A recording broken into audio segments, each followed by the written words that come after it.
But one thing is, you have volunteered to testify at the trial, correct? Not as of yet. Actually, I was subpoenaed. Okay. So my attorneys worked something out. So I believe when the time is right, I'm going to discuss it with my attorneys. But you're willing to? Oh, absolutely. Absolutely, I am. Yes. Buckle up, because Al B. Sure just stepped back into the spotlight, and baby, he's not holding back anything. He's ready to talk, testify, and completely shake the courtroom with what he knows about Diddy. And let me tell you, this man has never flipped the script. He's been saying the same thing for years, and now the world might finally be forced to listen. Yes, many, many years ago, I posted some information that was, basically trying to save my life. And thank goodness to my ex, the wonderful Kim Porter, the late Kim Porter, who, kind of warned me all along the way to, just kind of watch your back, so on and so forth. And I didn't understand why. Because of Diddy. Al B. Sure has reportedly been listed among the potential witnesses expected to take the stand in Diddy's explosive trial. And if he's going to repeat everything he's already spilled over the years, child, it's going to be a character assassination in slow motion.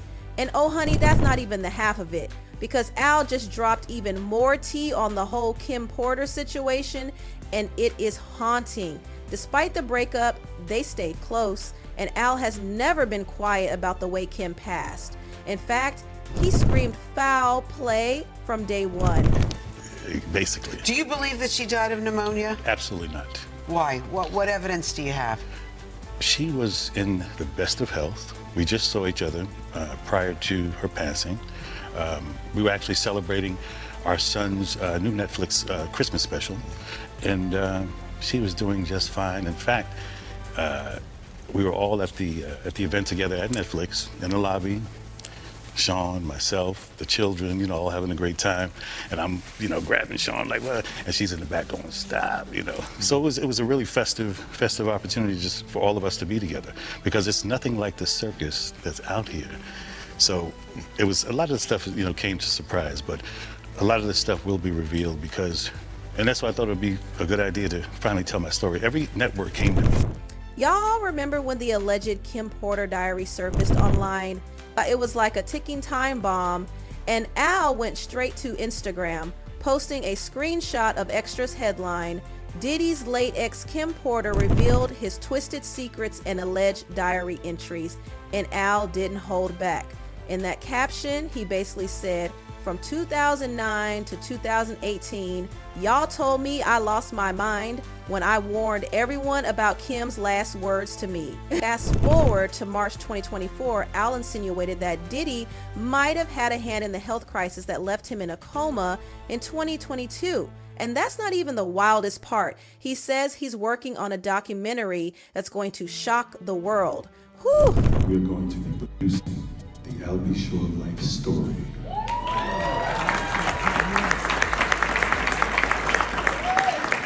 So hold on to your britches, and you'll really understand how I ended up in a coma. You're really gonna need to call Homeland Security. But let's not act brand new. Al's been trying to blow the whistle for years. Back in November 2021, he said Kim was running from someone or something in the days before she died. And y'all, he even told her to call the FBI. Let that sink in. Then suddenly, that FBI mention just disappeared from the caption, replaced with a line about Kim running a marathon. You don't go from fearing for your life to jogging a 5K. And when Kim passed, Al said, "The grief literally tore his soul from his body. Kimberly didn't just check out over pneumonia. That's some BS," he wrote. And here's the kicker. He tagged directly. No subtweets, no shade. Just straight up said it to his face. He added that Kim had been glowing with health and joy at Quincy's Netflix Christmas special just days before she died. She was laughing, smiling. Not someone dying from pneumonia. Something is not adding up. It's been quite a journey, and as I said, even as it relates to writing the book, I went through many, almost, more than a decade of being scrutinized and clowned by law enforcement, them telling me, you need some help. Sex trafficking, really? What's wrong with you? No way, but not realizing that they were also working for the situation. Al's not done yet. He says his memoir, Do You Believe Me Now, drops this fall, and honey, it's sounding like the literary equivalent of a loaded gun. In it, he claims that Diddy and his inner circle might have had something to do with the multi-organ failure that nearly killed him. Oh, and did we mention someone allegedly put a bounty on his head? Yeah, a bounty. He says he's been subpoenaed in connection to Diddy's trial, and he's ready to testify.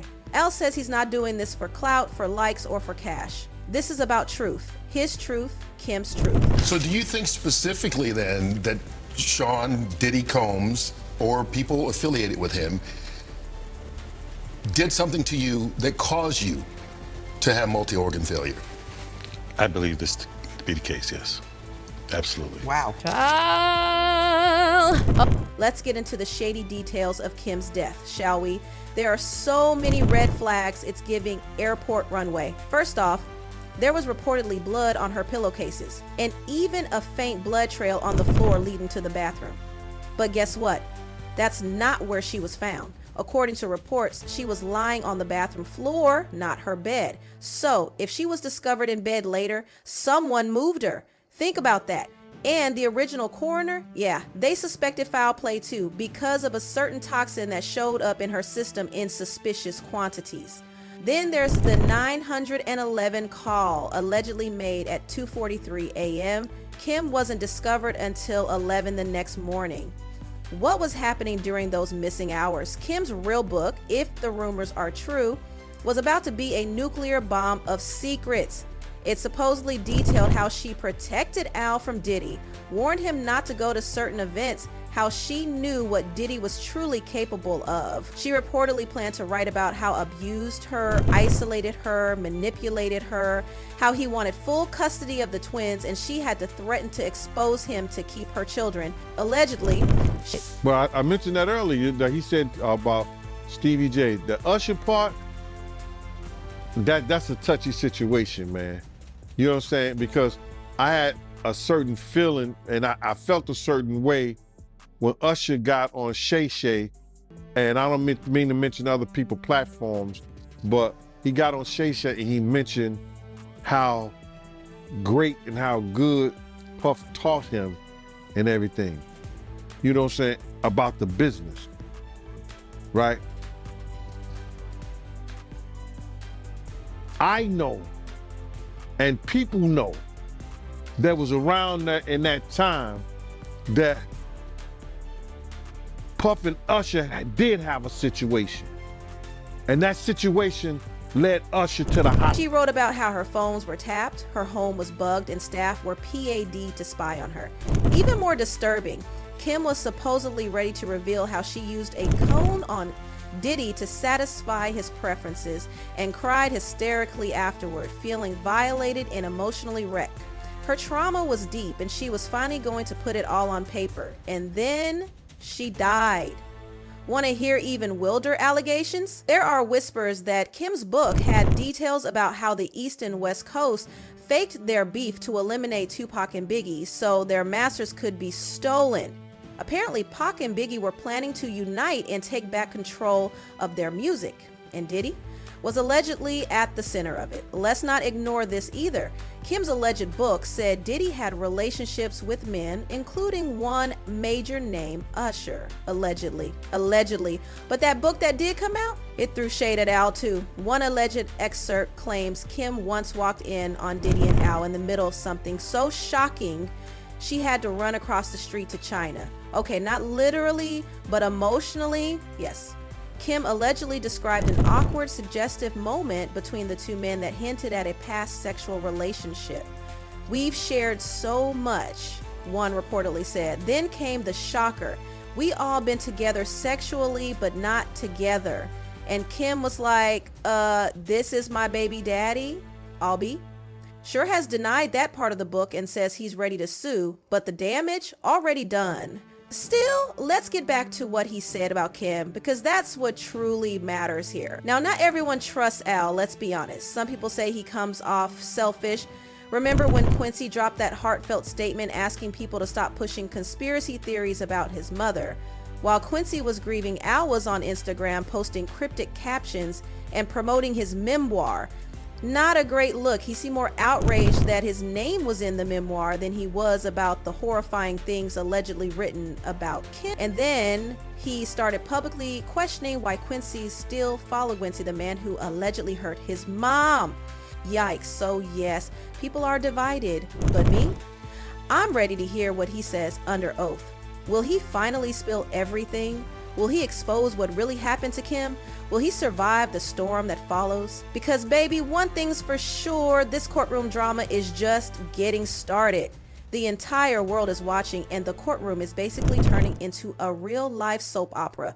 But make no mistake, LB, she stepping up to testify could be the final blow to Diddy's already crumbling empire. And while people online are split over whether they believe Al's version of events, no one can deny that the man has been consistent. He's been dropping these breadcrumbs for years. Everyone just brushed it off, called him bitter, jealous, or unstable.